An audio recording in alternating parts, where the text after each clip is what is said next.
Well, it's about time I do an update on the reloading component crisis and where we kind of are almost halfway through the year of 2025.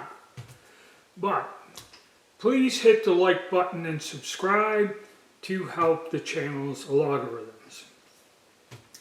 Alright, we'll start with the biggest component and the highest cost one, powder.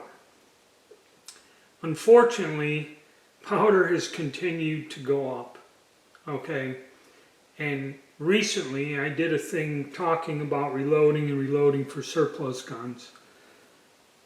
When I bought an 8-pound keg of this, had it mailed, hazmat fees, sales tax and everything, on average, and I'll use this, it comes out to about $60 a pound, rounded up one way or the other.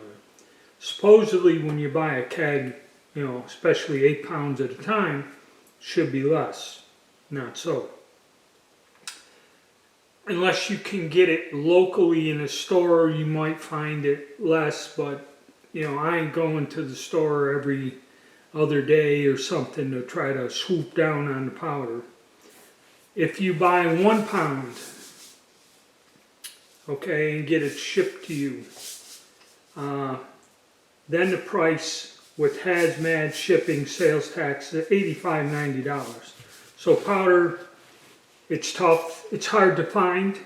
Some types of powder or your favorite powder, like this here, this IMR powder, you could search for 2 years and go to stores or whatever and everything, may not find it. Okay, so it's problematic and it's probably at its worst. I don't know if it'll get better, because with the circumstances in global trade and all the insane crap going on, who knows? So powder is bad. It's in bad shape. Now, primers. Here we have some of these Cervisco Adventuras. These are the small pistol primers out of Argentina. And if you notice, these are the newer ones that have a grayish white box. These, I've used them. If you put them in a gun with a hammer-fired gun, they work when I tested them. There were several other types. Right now, you can find these for 3.5 cents a piece. Okay, and then next up is some other weird name I've heard. They're like a half cent, they're at the 4-cent mark. I forget what the name is, but people have been discussing it, and all the information I can find is that they're either made in Indonesia or Russia or something like that. And nobody's really tested them because nobody wants to, you had to buy them in $5,000 or $10,000 minimum lots.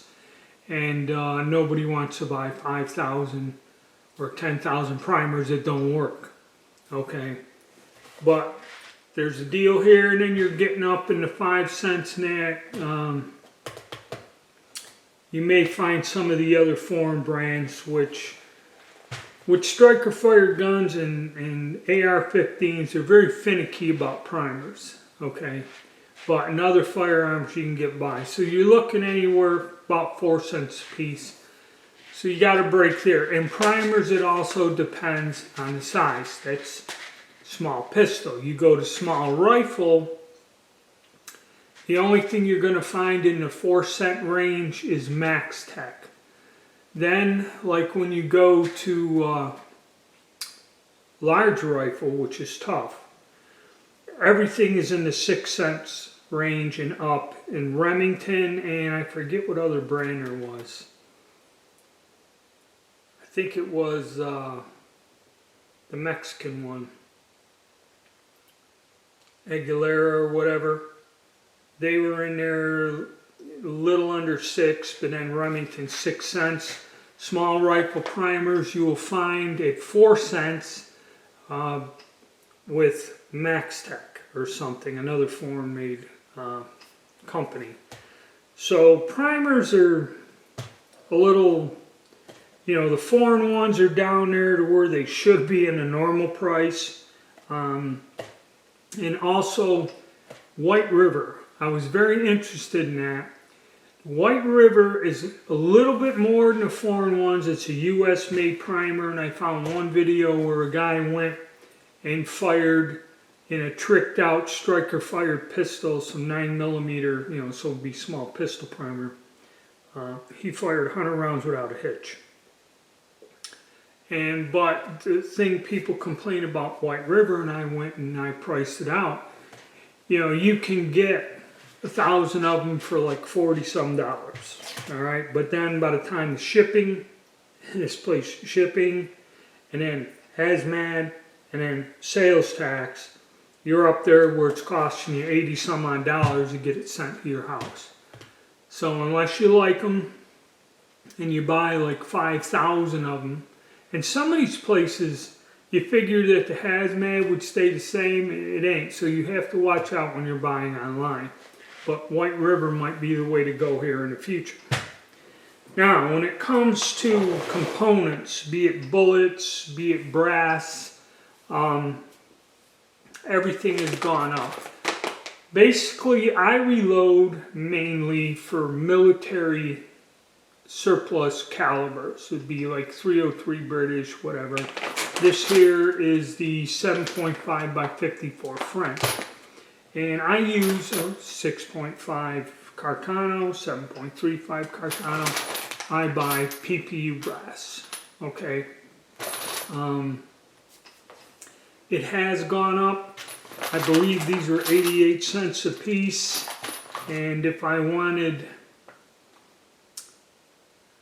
7.62 by 54R, I think they're almost 90 cents a piece.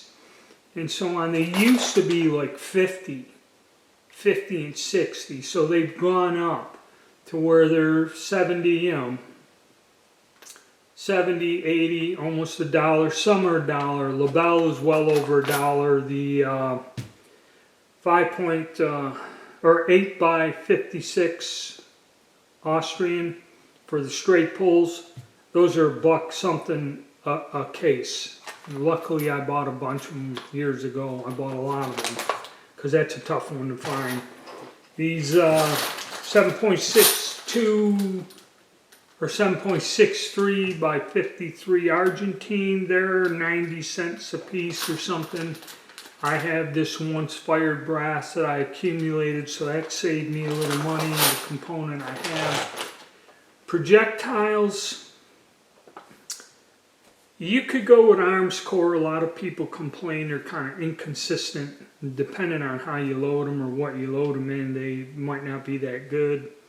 I go again with PPU because mainly for these mil surplus guns, I load Full Metal Jacket. You can get soft point bullets from them too in the same weights for the same calibers. And they work fine. Okay. The best bullets I like in those terms, and they're a little bit more expensive, would be Hornady. Okay, any of the bullets Hornady makes for any of these calibers is pretty decent stuff, but PPU, kind of the middle of the road, but they've gone up. You're looking at 30 cents a projectile, and that's about for all of them. Okay, that's one thing about them. It's 30 cents at Graf & Sons. But you figure shipping, sales tax, handling, it knocks it up to 32 to 30 some odd cents. And the argument was, are you really saving any money reloading? It depends. I've noticed ammunition is going up. And like I said, if years ago, this brass, I bought that stuff years ago when it was like $15 a box. And I just saved the brass. And now it's time to reload. I have some good once fired brass.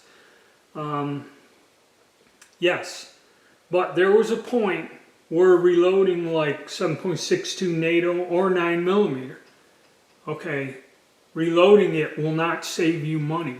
It will actually cost more than to go and buy ammo off the shelf. Now that's for some, not all, okay.